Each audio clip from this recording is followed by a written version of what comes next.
예수님께서 바로 전 본문은 산에서 일어났던 일이고 산에 내려오는 과정까지 우리가 함께 살펴봤습니다. 그 산에서 내려와서 오늘 무리들을 만납니다. 그 산이 어떤 산이었죠? 변화산이죠.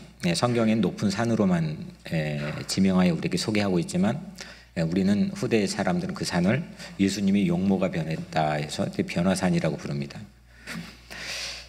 그 산에서 하산을 한 다음에 큰 무리들을 만났는데 거기에 이 산에서는 어떤 일이 일어났었죠? 하나님의 아들로서 신성, 하나님께서 내 사랑하는 아들이라 불러주셨고 거기서 하나님의 아들다우는 모습으로 변화되는 그런 신성을 우리에게 보여주셨고 또한 예수님께 직접 인자, 사람의 아들이라고 하는 인성을 내가 곧 고난받게 되고 죽임을 당하게 되는 그 인성을 한꺼번에 그 산에서 보여주셨습니다. 그래서 변화사는 신성의 영광과 인성의 시련 그거를 한꺼번에 우리에게 나타내 주시는 곳이죠. 그래서 변화사는 죽음을 통해 예수님이 십자가의 죽음을 통해 영광스러운 다른 세계 다른 세계로 판을 바꾸는 그런 게임 체인저 같은 그런 역할을 이 변화산이 우리에게 보여주고 있습니다. 지난 그래서 설교 제목이 혹시 기억나시나요? 시련은 영광을 약속하고 영광은 시련으로 성취됩니다. 어려워도 삶이 때로는 고단해도 그 약속된 영광을 믿으면서 또 믿음의 영광 속에서도 시련에 당당하게 맞서는 그러는 모습으로 성도 여러분들 모두가 변화되기를 주님 안에서 축복합니다. 오늘 변화산에서 이제 하산했을 때 이런 일이 일어났습니다. 한 부모가 엄마인지 아빠인지 우리는 모르겠지만 한 부모가 예수님 앞에 와서 무릎을 꿇었습니다. 무릎을 꿇고 예수님께 간청을 합니다. 그 내용이 14절 15절에 한 사람이 예수께 와서 꿇어 엎드려 이르되 주여 내 아들을 불쌍히 여기소서. 그가 간질로 심히 고생하여 자주 불에도 넘어지며 물에도 넘어지는지라. 이렇게 그 부모가 예수님께 와서 무릎 꿇고 간청했습니다. 아픈 자식 때문에 부모가 무릎을 꿇었습니다. 간질이 있는 아들을 두는 부모의 매일이 어떠했을지, 매일의 그 부모의 삶이 어떠했을지 여러분들 부모가 되신 분들은 충분히 그냥 상상이 되고 가늠이 되고 이해가 되고 공감이 될 거라고 생각합니다. 이 아들은 발작 외에도 특이한 이 증상을 우리에게 보여주는데 그 전문적 용어로 고의적 파괴 증후군 같은 자기도 또 뭔가의 대상도 파괴할 그 잠재적 개연성을 가지고 불에도 넘어지고 물에도 넘어지고 자주 그 현상이 있었습니다. 아들이 불이나 물로 시도 때도 없이 뛰어드는 것을 보는 부모 마음이 어땠을까요? 만약 여러분 자녀라면 어떻겠습니까? 잠을 못 자죠. 사는 것도 사는 게 아닌 거겠죠.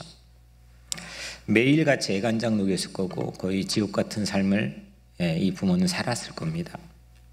이 부모에게 놓칠 수 없는 그런 놀라운 변화의 징조가 나타납니다. 그게 뭐냐면 예수님 앞에 무릎을 꿇었습니다. 그리고 유대인들의 가장 전통적인 기도문 하나를 이 부모가 예수님 앞에 무릎 꿇고 고백합니다. 헬라어로 엘레손, 뭐냐면 오늘 15절에 불쌍히 여기소서입니다. 주여 내 아들을 불쌍히 여기소서. 시편 안에서도 또 구약 성경 안에서 다발적으로 수도 없이 반복되는 기도문입니다. 불쌍히 여기소서. 헬라어로는 엘레손. 부모는 자비가 절박하게 필요했습니다. 그래 기꺼이 그걸 표현했습니다. 불쌍히 여기소서. 여러분들 자비가 필요한 것을 깨닫기가 쉬울까요? 어려울까요? 우리 상황이 그렇지만 사실 그거 쉽지 않습니다. 내가 불쌍하게 보이는 게 여러분들 쉬운 일입니까? 불쌍하게 보이는 상황도 사실 그걸 표현하는 거나 남들이 그렇게 눈치채는 것 자체가 우리 모두에게는 꺼리낌이 있는 일입니다. 여간 쉬운 상황이 아닙니다.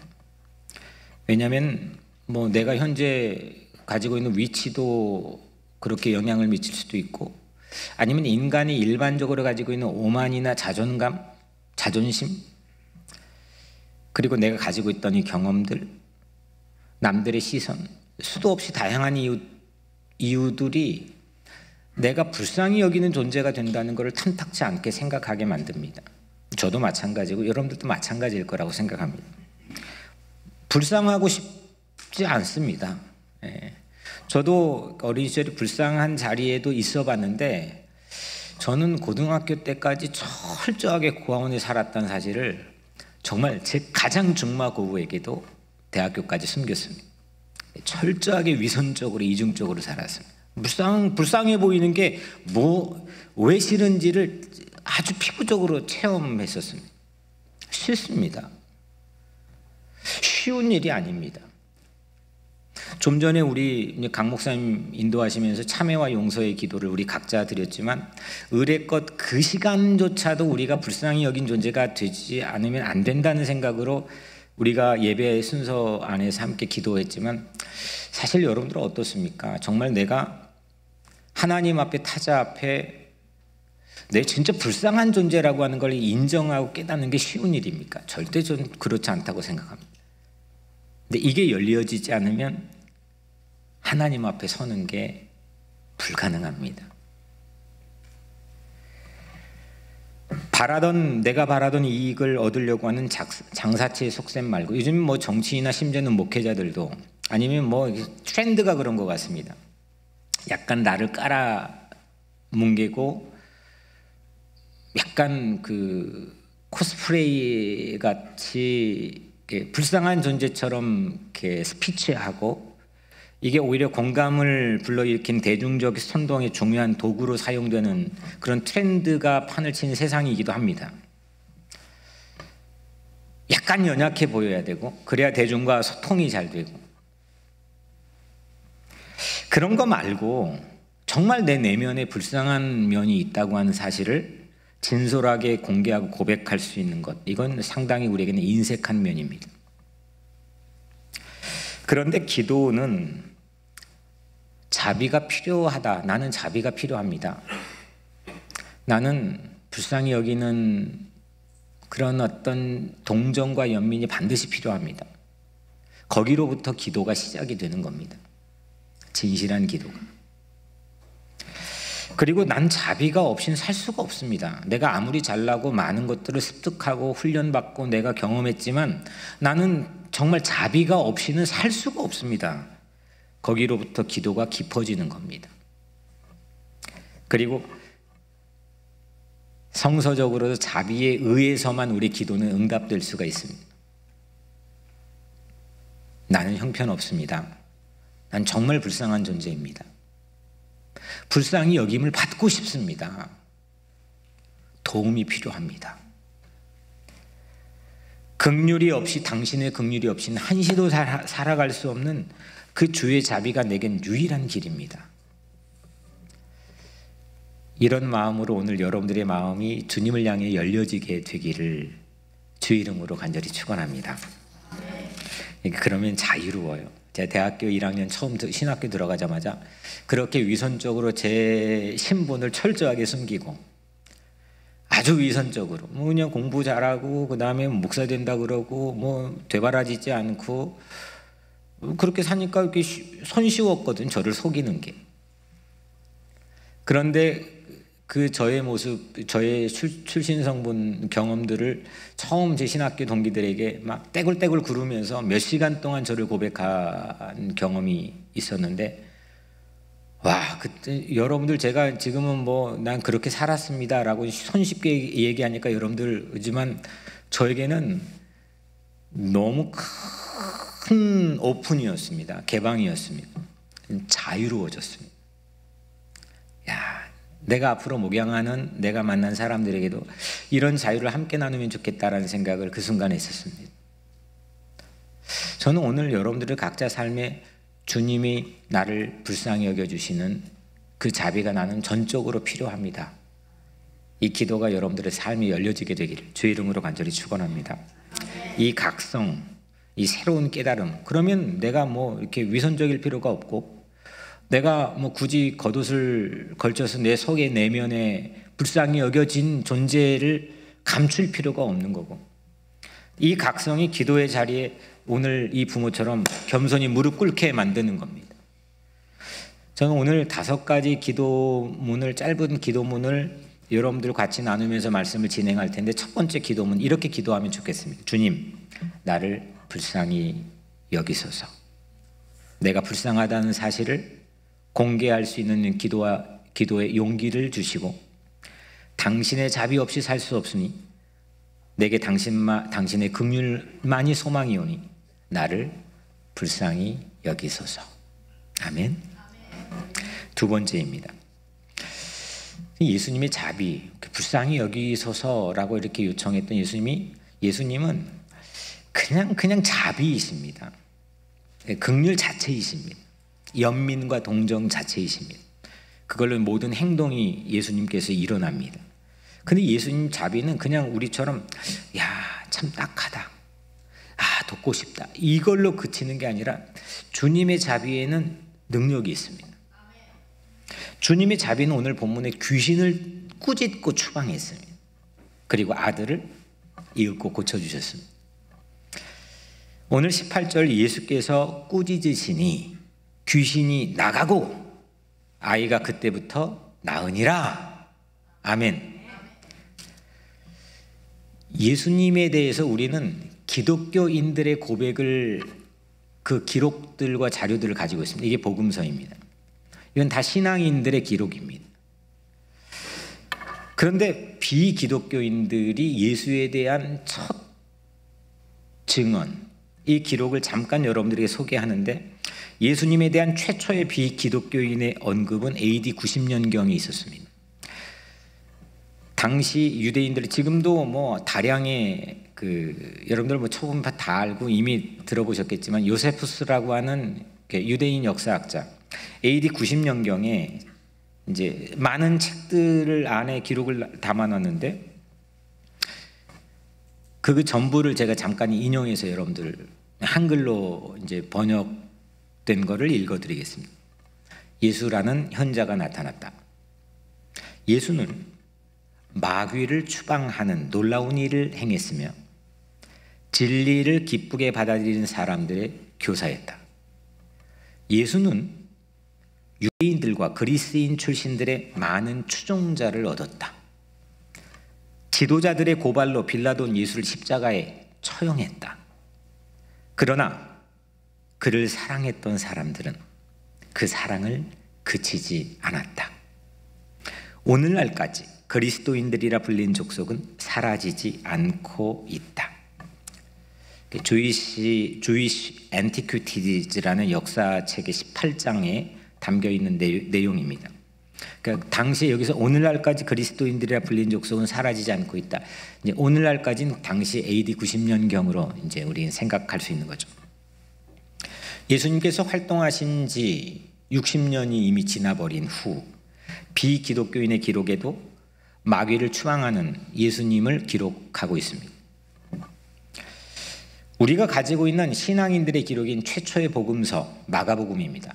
복음 4복음서 중에 가장 먼저 기록된 마가복음에서도 예수님의 귀신 축출을 반복해 소개하는데, 첫 번째 소개를 잠깐 읽어드리면 마가복음 1장 32절, 33절, 34절에 모든 병자와 귀신 들린 자를 예수께 데려오니 온 동네가 그 문 앞에 모였더라. 예수께서 각종 병이 든 많은 사람을 고치시며 많은 귀신을 내쫓으시며 귀신이 자기를 알므로 그 말하는 것을 허락하지 아니하는지라. 아멘. 네. 또 이 예수님이 귀신을 축출하고 마귀를 추방하는 그 장면은 그냥 한 사람이 귀신 들려서 막 어쩔 줄을 모르고만 있는 상황에서 한 사람을 낫게 하는 걸로만 그치는 게 아니고, 의학적으로 이 사람을 회복시키는 게 그치는 게 아니라, 이건 하나님 나라와 밀접한 연관에서 예수님이 직접 말씀했습니다. 마가복음 12장 28절, 내가 하나님의 성령을 힘입어 귀신을 쫓아내는 것이면 하나님의 나라가 이미 너희에게 임하였느니라. 아멘. 그러니까 이게 우리가 표면적으로 한 사람 귀신 들려서 그 사람을 괴롭게 하고 일상적인 평범한 삶을 살지 못하게 하는 것을, 거기에만 그치는 게 아니라 우리 모든 사람들에게 당시의 유대인 성전 안에도 그리고 시대에도 역사에도 전부 귀신이 있다는 겁니다. 그 마귀의 존재가 반드시 있다는 겁니다. 그걸 청소하여 추방시키지 않으면 하나님의 나라가 임할 수 없다는 겁니다. 그래서 귀신 추방은 하나님 나라가 도래할 때 일어나는 거룩하고 능력 있는 사건인 줄로 믿습니다. 저는 예수님께서 귀신 축출하는 능력이 있음을 반드시 믿습니다. 귀신이 축출되고 새 나라가 임하는 것을 저는 반드시 믿습니다. 우리를 괴롭히는 귀신, 군대 귀신, 미국도 군 쌓는 복합체로 무기를 생산해내며 그걸 소비하기 위해 전쟁을 일으키고 전 세계 분쟁 지역에서 우리가 알지 못하는 수없는 오만 가지 마귀의 일들이 일어나는데 나사렛 예수 그리스도의 이름으로 귀신을 꾸짖고 귀신을 쫓아내는 그 주의 능력을 믿기를 주 이름으로 축원합니다. 두 번째 기도, 이렇게 기도하면 좋겠습니다. 주님, 우리를 괴롭히는 마귀를 꾸짖을 권세가 예수 그리스도에게 있음을 믿습니다. 마귀를 혼내주시고 쫓아내 주소서. 마귀야 나갈지어다, 나갈지어다. 담대히 선포할 수 있는 믿음을 우리에게 허락하소서. 전쟁터에도 우리 조국의 분단의 현장에도 마귀를 쫓아내 주소서. 세 번째입니다. 부모가 예수님께 무릎을 꿇고 어떻게 기도했다고요? 첫 번째, 불쌍히 여기소서. 그렇게 기도했더니 예수님께서 어떻게 하셨습니까? 귀신을 꾸짖고 쫓아냈습니다. 세 번째로는 무릎 꿇고 이렇게 기도하게 된 사연을 우리에게 밝혀줍니다. 어떻게 하다가 주님 앞에 무릎 꿇고 이렇게 기도하게 되었나? 그 사연 16절, 내가 주의 제자들에게 데리고 왔으나 능히 고치지 못하더이다. 먼저 이 부모는 예수님에게 먼저 온 게 아니고 누구에게 먼저 갔습니까? 제자들에게, 예수님의 제자들에게 먼저 갔는데 공교롭게도 하필 제자들이 고쳤습니까? 못 고쳤습니까? 못 고쳤습니다. 그래서 이 부모가 자기 아들 때문에 예수님 앞에 무릎을 꿇었습니다. 제자들이 사람들이 다 가고 조용해졌을 때 예수님에게 물었습니다. 19절, 이에 제자들이 조용히 예수께 나와 이르되 우리는 어찌하여 쫓아내지 못하였나이까? 우리에겐 상당히 현실적인 질문입니다. 이건 제자들이 할 수 있던 일일까요? 못하는, 애시당초 못하는 일일까요? 할 수 있는 일이었습니다. 그 근거가 마가복음 6장 12절 13절, 제자들이 나가서 모든 병과 많은 귀신을 쫓아내며 많은 병자에게 기름을 발라 고치더라. 제자들이 나가서 많은 귀신을 쫓아냈습니다. 제자들이 했던 일입니다. 마태복음 10장 1절에는 예수께서 그 12제자를 부르사 더러운 귀신을 쫓아내며 모든 병과 모든 약한 것을 고치는 권능을 주시니라. 아멘. 그런데 오늘은 안 됩니다. 할 수 있었고 했던 일이고 할 것 같은 일인데 속수무책일 때가 우리도 있습니다. 내가 이거 옛날에 했던 일인데, 내가 분명히 만지면 풀어졌던 일인데, 난 경험이 있는데 오늘은 안 되네. 우리 속수무책일 때가 우리도 있습니다. 예수님께서는 이 제자들의 질문에 그 안 됐던 원인을 밝혀주십니다. 20절, 너희 믿음이 작은 까닭이라. 했던 일인데 안 되는 이유가 뭐냐? 믿음이었습니다. 하나님을 믿는 믿음이 작았기 때문이라는 겁니다. 영어 성경에는 little faith, 헬라어로는 올리고피스토스, 피스토스는 믿음입니다. little faith, 그리고 다른 어떤 버전에는 poor faith, 참 빈곤한 믿음. 그런데 오늘 말씀을 준비하면서 신비롭게 깨닫게 되는 건 어떤 사본에는, 오늘 여러 가지 사본들이 있어가지고 오늘 말씀에 대한 경전이 우리에게 주어진 건데, 어떤 사본에는 전혀 다른 단어인 아피스토스라는 말로 이 작은 믿음을 표현하고 있습니다. 아피스토스는 아는 부정입니다. 믿음이 없다는 겁니다. 불신앙입니다. 제자들이 안 됐던 이유는, 지금 예수님의 의정은 뭐냐면 네 믿음이 90%였는데 오늘은 30%밖에 안 되네, 이게 아니라 믿음이 있는데 함량이 안 된, 깜냥이 안 된 미달의 믿음이 아니라 아예 믿음이 없는 거나 매 한 가지였다는 겁니다. 이게 이유라는 겁니다. 있으나 없으나 한 믿음, 유명무실 믿음, 이게 안 되는 까닭이었습니다. 묘하게도 오늘 제자들이 고쳐주지 못해 부모가 예수님께 왔다고 하니까 예수님이 이렇게 17절에 이렇게 말합니다. 패역한 세대요 막 하면서, 믿음이 없고 패역한 세대, 믿음이 없고입니다. 이게 바로 아피스토스입니다.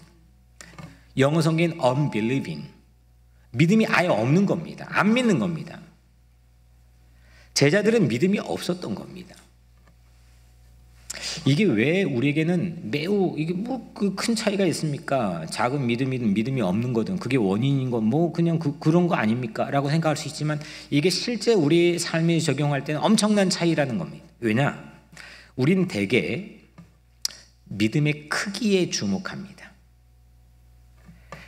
작은 믿음, 오늘 본문엔 가장 작은 씨앗인 겨자씨, 반면에 그 믿으면 산을 옮긴다는 거 아닙니까? 산이 작아요, 커요? 엄청 크죠. 이게 먼저 우리의 눈을 사로잡습니다. 이 전부 사이즈입니다. 그래서 산을 옮길 만한 믿음의 요청에 먼저 위축이 됩니다. 여러분들 산을 옮겨본 분 계세요? 아, 난 믿음이 괜찮아가지고 한때 내 젊을 때는 산을 옮겨갔다는 분. 이종구 장로님께서 나 한 것 같은데 뭐 이렇게 산을 옮겨온 분 계세요? 저도 못 옮겨봤거든.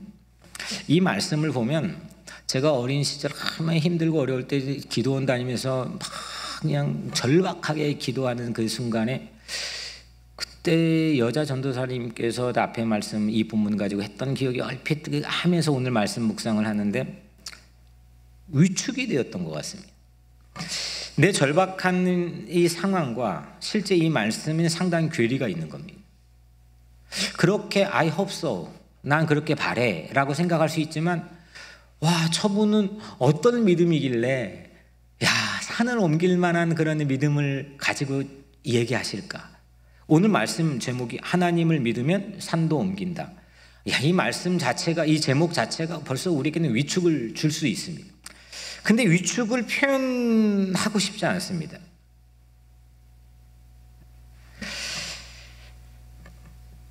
크기 때문에, 또한 이 크기, 믿음이 크다, 믿음이 작다, 이 크기 때문에 남의 믿음과 비교하기에 딱 안성맞춤 있는 본문입니다. 주변을 보니까 전부 믿음이 좋아요. 믿음이 큰 것 같아. 근데 나는 이거 오래 믿었는데 나는 왜 믿음이 작을까? 이 또한 쉽게 표현 안 하지만, 그래서 내 믿음이 우월한 것처럼 과시하고 싶은 그런 욕심으로 내 직분으로 감싸고 내 경륜으로 감싸고 여러 가지로 감싸지만 내 내면에서는 늘 허기진 겁니다. 오늘 제자들이 믿음이 없다고 해서 앞으로 향후 활동이 중지된 겁니까? 그냥 믿음이 없어서 안 된 겁니다. 물론 믿음이 없다는 그런 안타까운 면이 없잖아 있지만, 그래서 그 일이 일어나지는 못했지만, 그걸로 그들의 명운이 갈려지진 않았습니다. 믿음이 없는 겁니다. 그냥 충분히 우리들도 그럴 수 있습니다. 우리의 삶엔 다양한 도전을 받습니다. 아까 말한 것처럼 귀신이 우리를 괴롭히고 우리 믿음을 송두리째 뺏어가 버릴 때도 있습니다. 흔들릴 때도 있습니다. 하나도 안 믿어질 때도 있습니다. 오늘 제자들이 그랬습니다.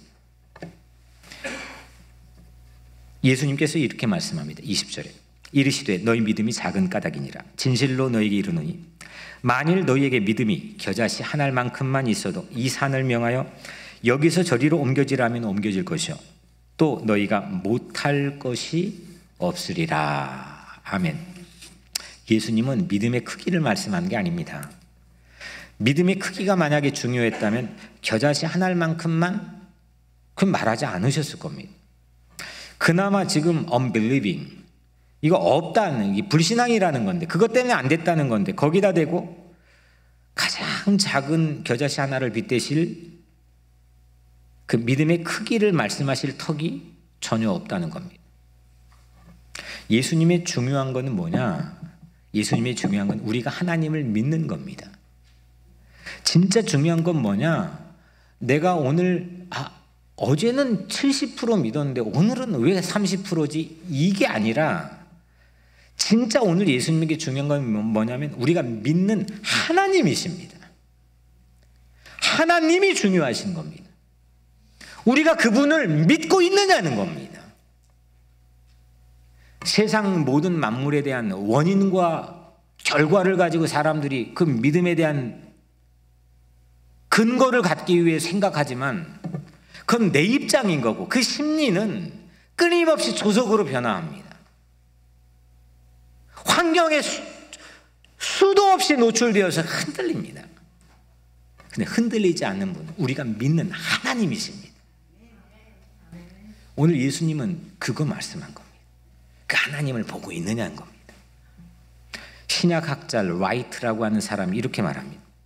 정말 멋있는 말을 했던데 달을 보고 싶다면 그 달을 내다보는 창문 크기는 중요하지 않습니다. 중요한 것은 창문이 향하는 방향입니다. 그렇습니다. 때로는 벽에 나 있는 아주 작은 틈새일지라도 달이 그쪽 방향에 있기만 하면 보여요, 안 보여요? 달이 조그마한 틈새여도요 그쪽 방향에 나 있으면 달이 보이는 겁니다. 넉넉히 보입니다. 근데 벽 전체가 창문이에요. 어마어마한 창문입니다. 야, 이렇게 큰 창문이 있을까 싶지만 방향이 그쪽을 향하지 않고 다르면 달을 볼 수 있어요, 없어요? 못 보는 겁니다. 겨자씨 한 알만큼 그 틈새의 믿음은 바로 시선의 방향입니다. 내가 하나님을 바라보고 있느냐? 정말 하나님만 보고 있느냐? 하나님 보고 있는 척하면 나를 보고 있는 건 아니냐? 믿음의 방향입니다. 뭘 믿고 있느냐? 오늘 예수님 그거 말씀한 겁니다. 흔히 믿음을 누구와 비교하는데 우리 본문을 사용합니다.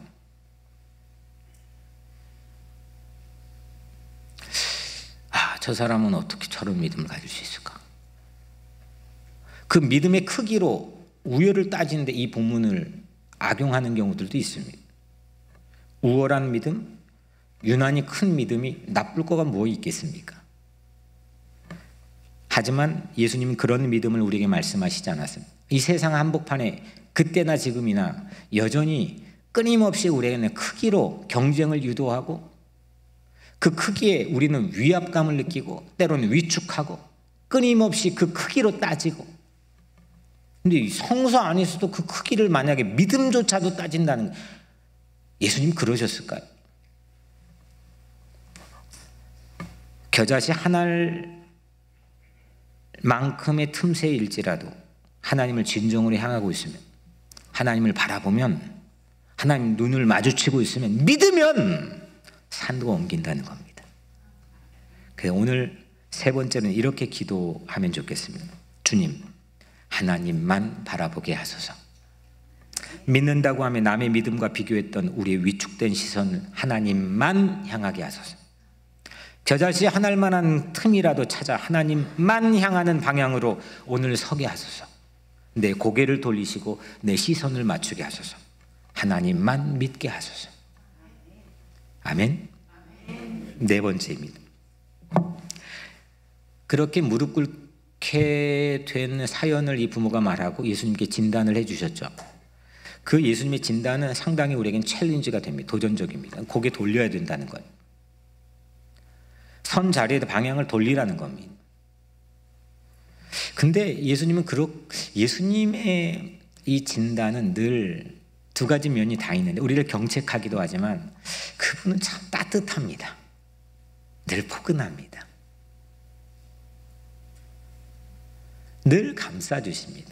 오늘 20절에 만일 너에게 믿음이 태산만한 믿음이 아니라 겨자씨만한 믿음 하나만 있으면 이 산을 명하여 여기서 저기로 옮겨지라 하면 옮겨질 것이요. 거꾸로 우리는 생각하잖아요. 태산만한 믿음이 있으면 겨자씨 하나만한 일도 나에게 일어나면 좋겠습니다. 이렇게 생각하지 않습니까? 다 거꾸로 생각하며 신앙생활을 합니다. 근데 오늘 예수님은 참 포근하게도 참 따뜻하시게도 우리에게 그렇게 은유적으로 비유를 해주셨습니다.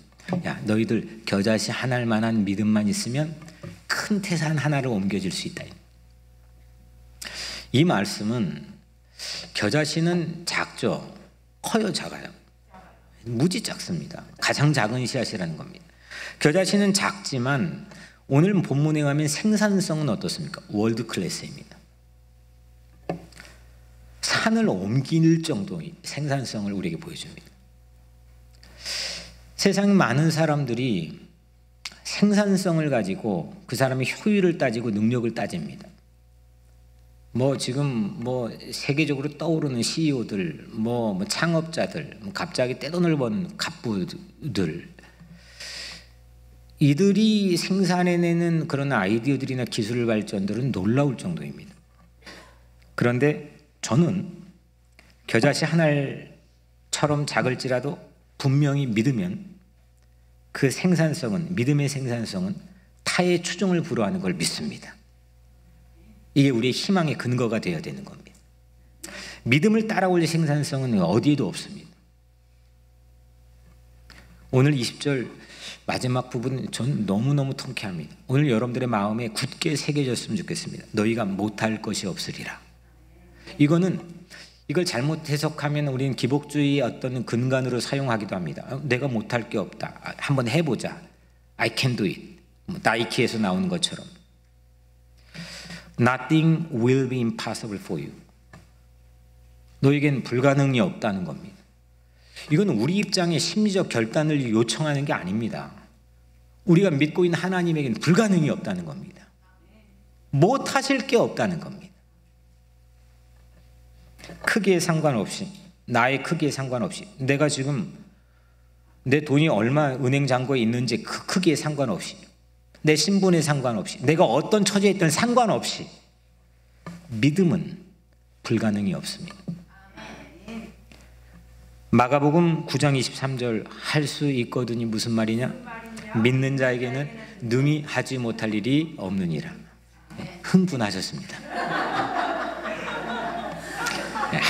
이게 흥분해야죠. 저도 전할 맛이 있는 거죠. 할 수 있거든이 무슨 말이냐? 믿는 자에게는, 여러분들 이 대단한 얘기를 우리가 지금 하는 겁니다. 믿는 자에게는 능히 하지 못할 일이 없다는 겁니다. 이런 얘기를 조금 더 격려를 듣기 위해서 우리는 돈 하루 1시간에 100불씩 내고 맨하탄의 심리 상담사를 찾아갑니다. 200불입니까? 올랐군요. 갑자기 튀쳐나왔습니다. 만약 할 수 있거든, 만약 할 수 있으면이란 단서를 달지 말라는 겁니다. 믿으면 하지 못할 일이 없다는 말씀입니다. 믿음은 사실 크기 따위가 전 성서에 애초에 없다고 저는 생각합니다. 아니, 세상 한복판에 가도 맨날 얘기하는 게 사이즈고 크기인데 하나님의 말씀, 하나님의 세계인이 성경 안에서의 크기를 가지고 논하지는 않았겠죠. 그거를 우리가 우리 입장에 유리할 수 있도록 해석하는, 자기적으로 해석하는 면들이 있는 거지. 하나님께서 우리에게 그렇게 말씀하고 유도하지는 않았다 생각합니다. 믿음이라고 했지만 잘못된 믿음, 믿음이라 자부했지만 왜곡되었던 믿음, 다시 말하면 창이 달을 향하고 있지 않았던 것이 능력이 나오지 않았던 이유라는 겁니다. 인정하면 되는 겁니다. 하나님, 정말 폭폭하고 힘들어가지고 하나님 바라볼 수 없었던 상황도 있었습니다. 내 믿음이 성도리째 다 증발되었던 때도 있었습니다. 내 목사인데도 그럴 때가 있었습니다. 나 불쌍히 여겨주세요. 하지만 하나님은 오늘 이 시간 내 시선을 바꿔주셔서 주님을 바라보게 하시고 믿게 하소서. 내 마음속에 어떤 절망의 상황에서도 희망을 뺏어가지 않도록 마귀를 축출해 주시고 믿게 하소서. 작더라도 믿는다면 그 조그만한 크랙 틈새로 하나님의 능력을 저는 체험할 줄로 믿습니다. 하나님의 능력은 능히 하지 못할 일이 없습니다.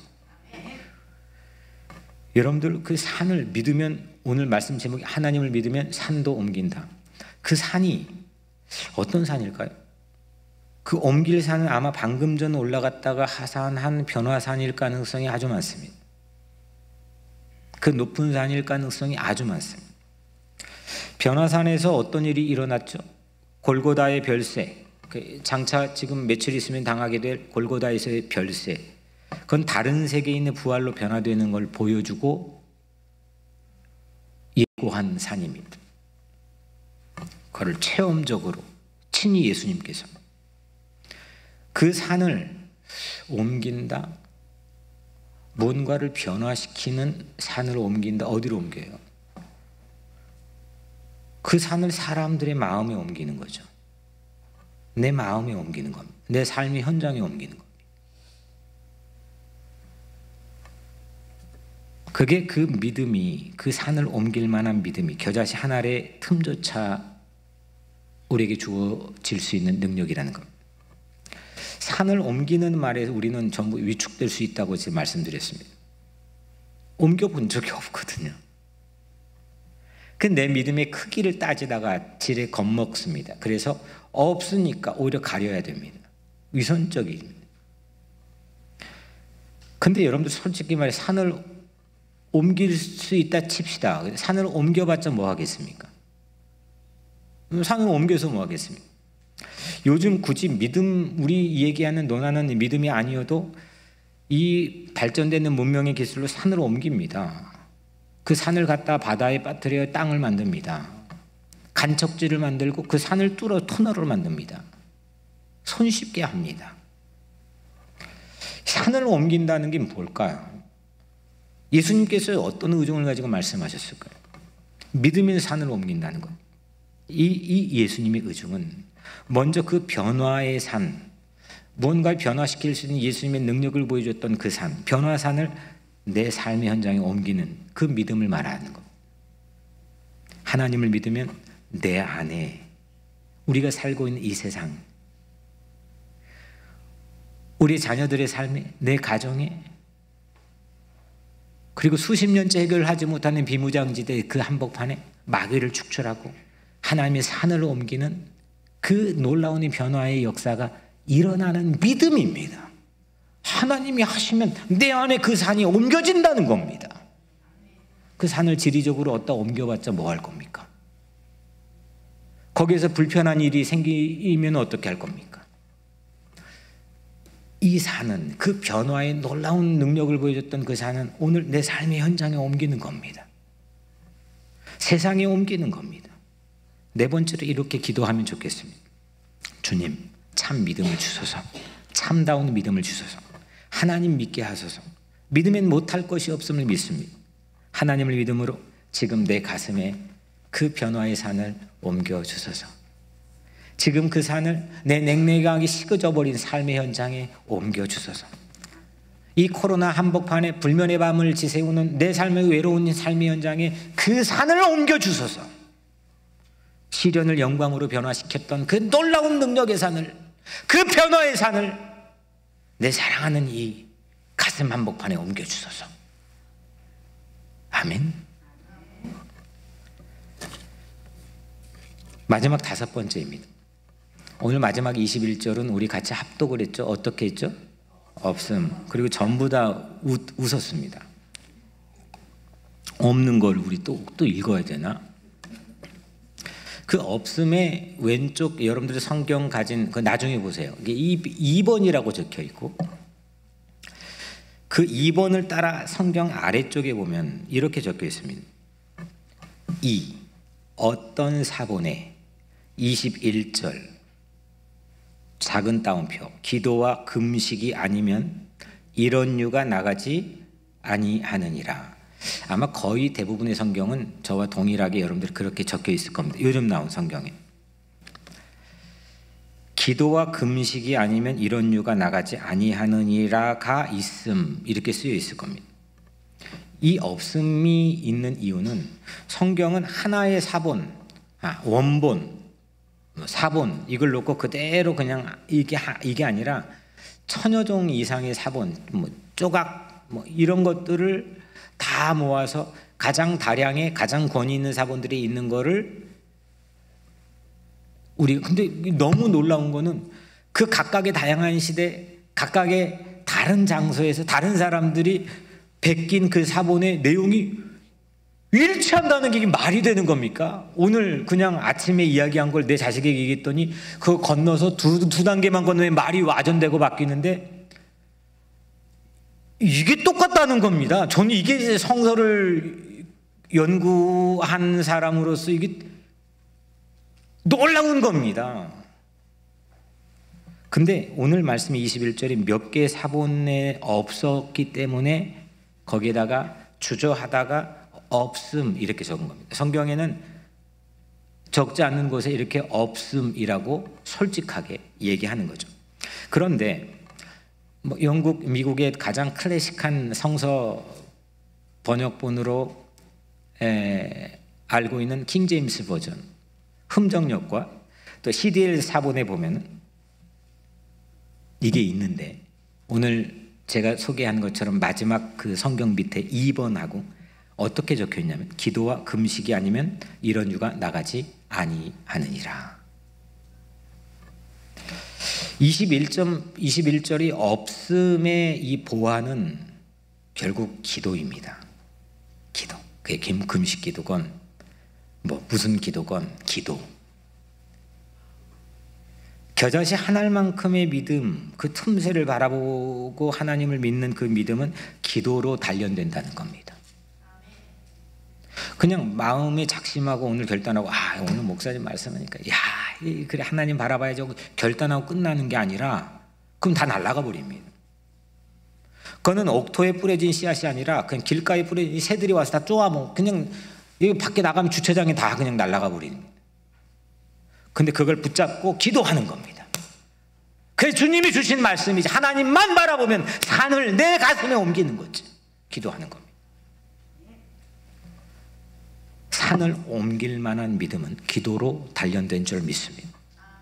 하나님께 드리는 참 기도라면 제 아무리 작을지라도 아무리 형편이 암울할지라도 아무것도 보이지 않는 첩첩산 중에 처해 있을지라도 사망의 음침한 골짜기를 막 헤쳐 지나갈 때에도 하나님께 드린 참 기도라면 크고 은밀한 세계로 우리를 진입시켜 준 줄 믿습니다. 기도로 믿음을 훈련합시다.